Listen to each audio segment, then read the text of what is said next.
हिंदी व्याकरण में समास 6 प्रकार के होते हैं, जिसमें से हम इन सभी समास के बारे में द्वंद्व समास, दिग्गु समास, तत्पुरुष समास, कर्मधारय समास, अव्ययीभाव समास और बहुव्रीहि समास होते हैं। जिसमें से हम पहला समास को देखेंगे, द्वंद्व समास। द्वंद्व समास के अब हम कैसे पहचान सकते हैं? द्वंद्व समास को पहचानने के लिए हमको एक साथ साथ दो शब्द को आएगा, जो शब्द हमारा द्वंद्व समास होगा। जैसे दिन रात, एक साथ साथ दो शब्द आ गया, वो दिन रात हो गया। सुबह शाम, सुबह और शाम एक साथ साथ दो शब्द आने की वजह से वो हमारा द्वंद्व समास हो गया।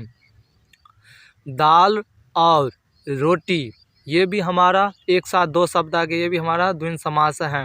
और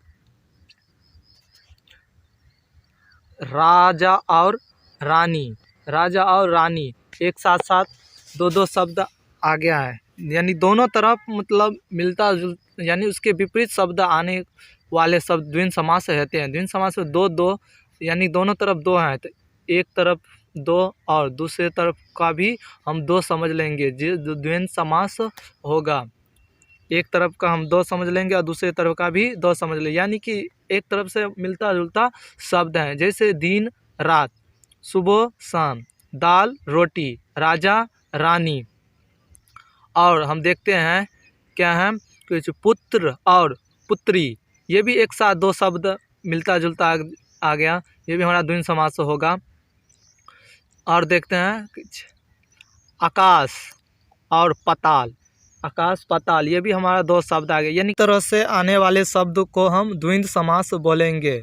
द्वंद्व समास को हम समझ गए हैं। अब हम अगले समास अब हम देखेंगे दिग्गु समास। अब दिग्गु समास को हम समझेंगे कि दिग्गु समास को हम कैसे पहचान सकते हैं। तो दिग्गु समास को पहचानने के लिए सबसे उसमें देख सकते हैं कि ये दिग्गु समास है। इससे पहले हम पढ़े थे द्वंद्व समास। दिग्गु समास में एक तरफ दो हैं, दूसरा तरफ गो है, जबकि द्वंद्व समास में दोनों तरफ दो था।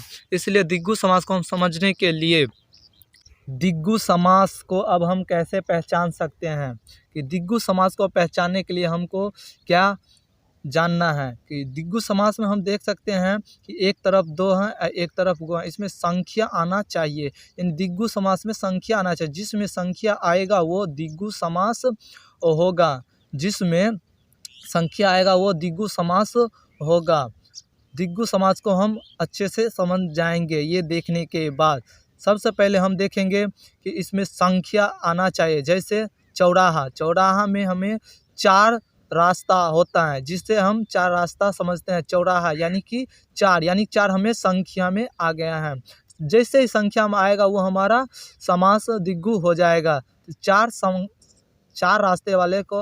उसके बाद पंचानन, पंचानन, पंचानन यानी इसमें हमको 5 संख्या आ गया है। इसमें हमारा 5 संख्या आ गया है, जो कि हमको पहले ही जाने हैं कि संख्या में आने पर वो हमारा दिग्गु समास हो जाएगा। उसके बाद पंचपात्र, पंचपात्र देखते हैं कि पंचपात्र में हमारा 5 संख्या आ गया। इसमें भी हमारा संख्या 5 आ गया है, जो कि हमारा दिग्गु समास हम समझते हैं कि। उसके बाद देखते हैं तिरंगा, तीन रंग, यानी कि तिरंगा यानी कि 3 रंग होता है उसमें, यानी कि ये भी हमारा संख्या में आ गया 3 रंग।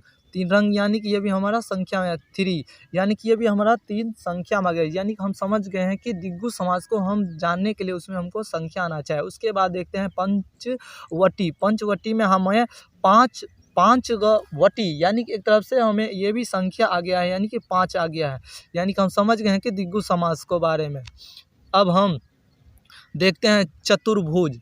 चतुर्भुज में हमको कितने भुजा होते हैं? 4 भुजा होते हैं, यानी कि ये भी हमारा जो कि है संख्या में आ गया है। इसीलिए हम समझ गए हैं कि ये भी हमारा दिग्गु समास है, यानी कि जिसमें संख्या आएगा वो हमारा दिग्गु समास होगा। जिसमें संख्या आएगा वो दिग्गु समास होगा। जैसे चौराहा, पंचावटी, पंचपात्र, तिरंगा, पंचवटी, चतुर्भुज इत्यादि, ये सभी हमारा दिग्गु हैं। अब हमारा तीसरा समास आ गया है तत्पुरुष समास। अब तत्पुरुष समास को हम कैसे समझेंगे कि ये हमारा समास जो है कि तत्पुरुष समास है। तो इससे देखने से पहले हम सबको सबसे पहले ये समझना है कि जिस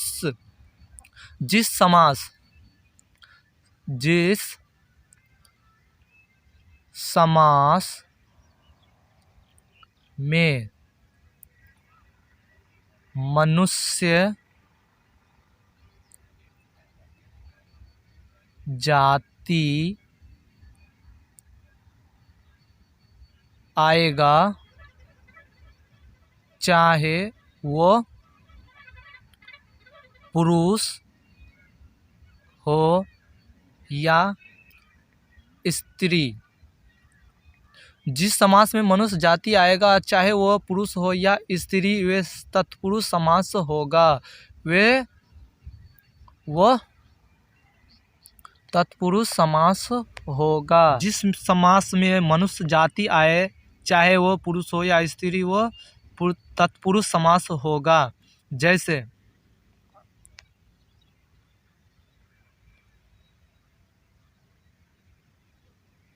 जैसे बकरी चरवाहा, इसमें भी मनुष्य यानी कि मनुष्य ही बकरी को चराने के लिए जाता है, यानी कि ये इसमें भी हमारा मनुष्य जाति ही आता है, ये भी हमारा तत्पुरुष समास है। उसके बाद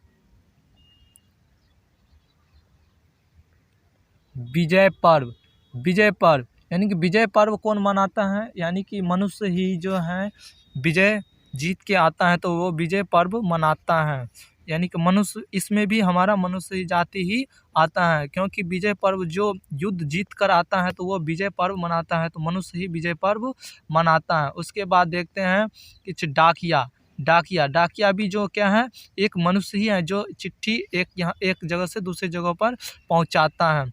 उसके बाद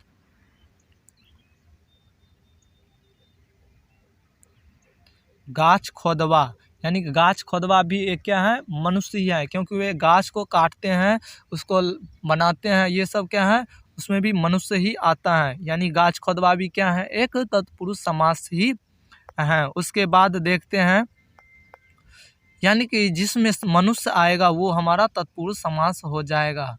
जैसे और देखते हैं, जैसे राजकुमार यानी कि राजा का पुत्र, ये भी एक क्या है, मनुष्य जाति ही है, यानी कि ये भी एक इसमें मनुष्य ही है, यानी कि राजकुमार हो या राजकुमार, ये भी क्या है, एक मनुष्य ही है, जो कि हमारा तत्पुरुष समास है। उसके बाद और देखते हैं धनहीन व्यक्ति, यानी कि जिसके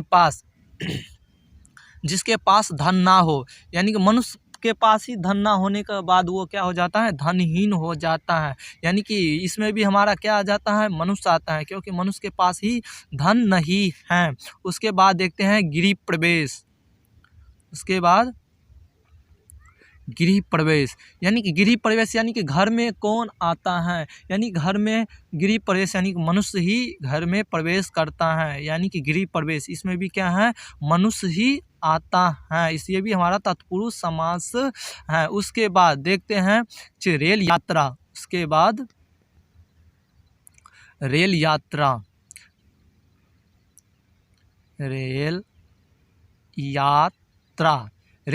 यानी कि रेल यात्रा कौन करता है, रेल यात्रा भी हमारा जो क्या है, मनुष्य ही करता है, क्योंकि एक जगह से दूसरी जगह जाने वाला व्यक्ति ही रेल में जाता है, तो वो क्या है, रेल यात्रा यानी कि व्यक्ति ही करता है, यानी कि हमको समझना है कि जिसमें मनुष्य उत्पत्ति होगा वो हमारा तत्पुरुष समास होगा, हमको यही समझना है, तत्पुरुष समास में जिसमें मनुष्य आएगा वो तत्पुरुष समास। अब चौथा समास को हम देखेंगे, कर्मधारय समास। अब हम कर्मधारय समास को कैसे पहचानेंगे, कि कर्मधारय समास को पहचानने के लिए हमको ये जानना है कि कर्मधारय में जो व्यक्ति या जो भी चीज़ हो, यानी कि प्रकृति की जो भी चीज़ हो, वो सभी अपने कर्म के कारण होता है, उसे कर्मधारय कहते हैं। जिस समास में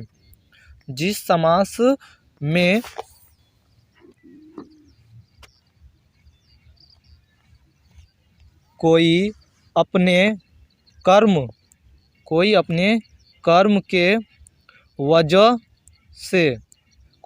कर्म के वजह से जो अपना नाम, रूप, पाता है वो कर्मधारय समास होता है।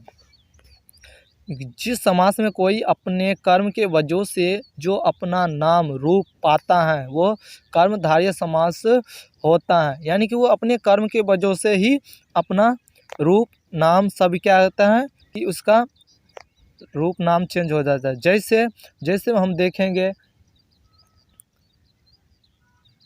नील कमल, नील कमल यानी कि इसमें हम देखेंगे कि नीला, जो नीला कमल यानी कि कमल क्या है, नीला, यानी नीला कमल है। यानी कमल का क्या है, एक फूल होता है जो कि क्या कैसा रंग का है, नीला है। यानी कि वो अच्छा हो या बुरा कोई भी काम करके वो उसका कलर क्या हो गया, नीला हो गया। यानी कि वो प्राकृतिक हो गया या कोई से रंग दिया, यानी कि वो कौन सा रंग हो गया, नीला रंग। यानी कि कोई भी रंग हो वो नीला रंग ही नीलांबर, नीलांबर यानी कि नीला अंबर यानी कि आसमान, अंबर यानी आसमान, यानी कि आसमान हमारा कैसा है, आसमान हमारा नीला है। जो कि हमको इसमें यानी कि वो अपने कर्म के कारण उसका रंग कैसा है, नीला है। यानी कि कोई भी रंग हो वो हमारा कर्मधारय समास में होगा। और देखते हैं जैसे चंद्रमुख, चंद्रमुख यानी कि चंद्रमा के समान मुख, यानी कि चांद के समान उसका मुख है। यानी कि वो इतना सुंदर है कि उसका मुख ऐसा है, चंद्रमा के समान है। यानी कि वो उसके अच्छा हो या बुरा हो उसमें क्या होगा, वो अपने कर्म के वजह से होगा, वो हमारा कर्मधारय समास होगा। कोई भी रंग हो कर्मधारय समास ही होगा, चाहे वो अच्छा हो या बुरा हो या काला हरा पीला कोई भी रंग हो वो हमारा कर्मधारय समास हो जाए, क्योंकि कोई भी रंग अपने कर्म के वजह से ही रंगीन होता है। उसके बाद हम देखते हैं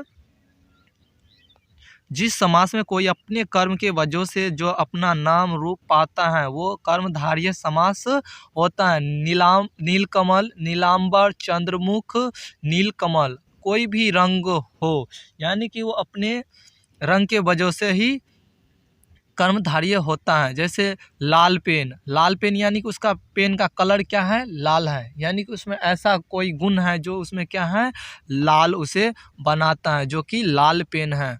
और उसमें हम देखते हैं कि और क्या होता है, काला, काला पेन, काला पेन, जो कि इसमें भी कोई गुण है उसी की वजह से ये अपने रंग में क्या है, काला, यानी कि वो अपने कर्म के वजह से क्या है, काला है। यानी उसका कर्म अच्छा हो या बुरा वो अपने कर्म की वजह से ही काला है, या लाल है, या नीला है, या चंद्रमा के समान है, ये सभी।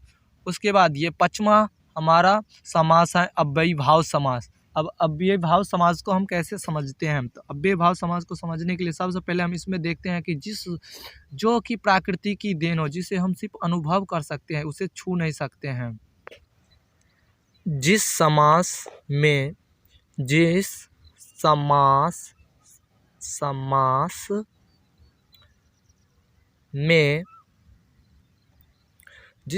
में हम सिर्फ अनुभव करते हैं, यानी कि उसे हम सिर्फ महसूस कर सकते हैं। जिसे हम सिर्फ अनुभव कर सकते हैं वे अव्ययी भाव समास होते हैं। जिस समास में जिसे हम सिर्फ अनुभव करते हैं, जिसे हम छू नहीं सकते, जिसे हम छू नहीं सकते, सिर्फ अनुभव, सिर्फ महसूस या अनुभव कर सकते हैं, महसूस या अनुभव कर सकते हैं, वे सभी अव्ययी भाव समास होगा। वो हमारा अव्ययी भाव समास ही होगा, यानी कि जिसे हम सिर्फ महसूस कर सकते हैं। जैसे हो गया गुस्सा, क्रोध, मिठास, ये सब क्या है, हमारा अव्ययी भाव हो गया। जैसे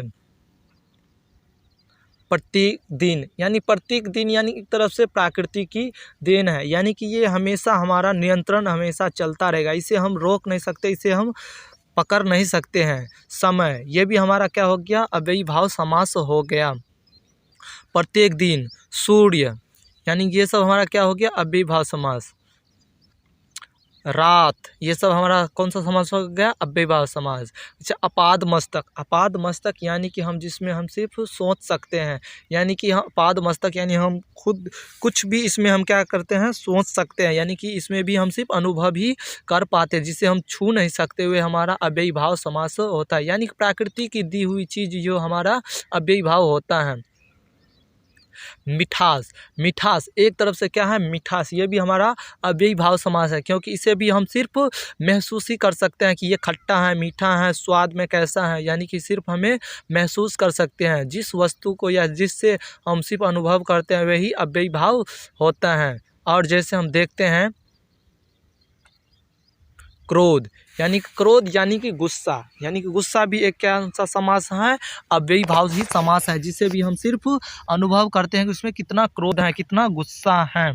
गुण, यानी कि किसी का गुण, यानी कि वो भी कितना गुणी आदमी है, सिर्फ हम ये अनुभव ही कर सकते हैं, यानी गुण को हम छू नहीं सकते, पकड़ नहीं सकते, सिर्फ उसका भी हम क्या कर सकते हैं, अनुभव ही कर सकते हैं। यानी कि जिससे भी हम अनुभव करते हैं, यानी कि सिर्फ सोचते हैं, समझते हैं, उसे छू नहीं सकते हैं, वे हमारा अव्ययीभाव समास होता है। जैसे प्रत्येक दिन, अपाद मस्तक, मिठास, क्रोध, गुण, रात, सुबह, समय, बारिश, ये सब हमारा कौन सा समास है, अव्ययीभाव, यानी कि वर्षा भी हमारा अव्ययीभावी समास होगा, क्योंकि ये भी हम सोच नहीं सकते हैं कि, यानी कि सिर्फ इसे हम समझ ही सकते हैं कि बारिश होने वाला है या होगा।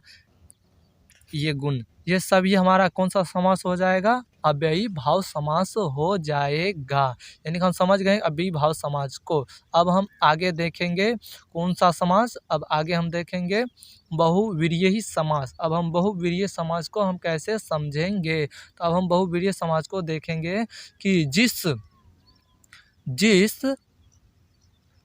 समास में जो अभी 5 समास, जिस समास में जो अभी 5 समास पढ़े हैं,